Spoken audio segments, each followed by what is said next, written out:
Hey YouTube, how we doing? It's Gail from Team Whirlwind, coming at you today with the first of a discussion series.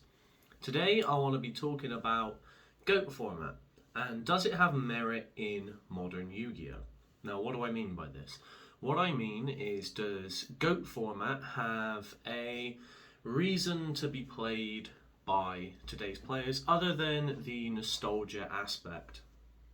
Myself, I quite enjoy GOAT format. In fact, I play a lot of it in and amongst friends. If we're having, pizza and beer night, whatever, we'll, instead of sitting down and worrying about the intricacies of modern combos and meta decks, we'll just sit down and play some GOAT format. It's always brilliant fun. It's super cheap to buy into. That's why a lot of people play it. However, I've been talking to people at my locals and new players that are entering the game, and I've been introducing them to it as well. And they're finding that by starting out with GOAT, even though they didn't play at that time, and the game has evolved an awful lot, by learning and understanding GOAT format, it makes the transition to modern Yu-Gi-Oh! Much, much easier. If you're taking someone in to the game and it's their first ever time, they want to buy 3 structure decks, go to locals, see how they get on, there is no problem with doing that whatsoever. It has merit in itself. That's why structure decks exist, and that's why lots of YouTubers do let's open 3 structure decks, build a deck and see how we do. However, I think the merit of GOAT format is that it teaches you weird card interactions and rulings. It teaches you about sequencing. You have to know when you're going to activate what card. It also gives you a good introduction to the game on a even power level. Because the thing is, with buying 3 structure decks and jumping into your first locals, let's just take the most recent one before Cyberstrike comes out, which is the Freezing Chain structure deck. If you buy 3 of that, chuck together a deck, you are going to be outclassed by everything else that goes on at locals. You're a sit-down from your opponent who's playing Attic Nista. It's a fun, relatively deck you might see at locals. They're playing Attic Nista. Their minimalistic end board is going to blow out anything you can do with your 3 copies of the structure deck. However, so you don't really get to learn what it is your deck does or any of the intricacies that the game gives you.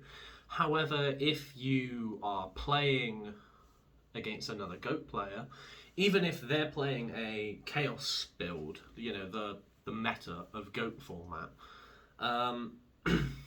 your deck that you're able to buy for the same price really of a structure deck is going to be able to have a back and forth. You're going to be able to learn what some of the staple cards that still exist in today's game do, like Torrential Tribute.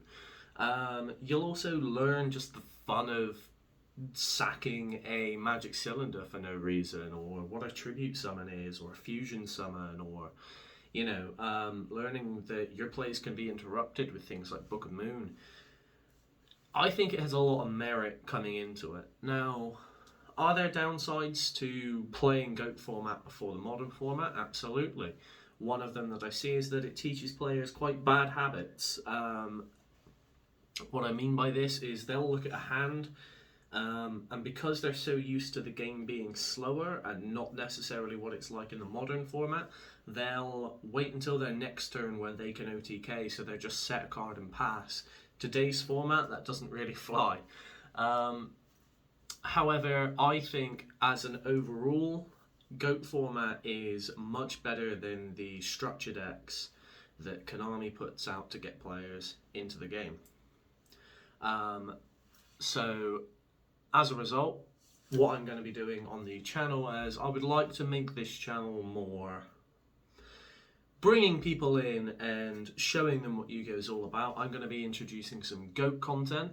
I'll probably be uploading that on Thursday nights, Thursday night for GOAT, and we're going to have Trash Tuesdays where me and my friends will sit down, we'll record a live duel, and do it with the lower tier decks, occasionally a meta deck or 2, and we'll just have some fun, put it up on YouTube for you guys to watch.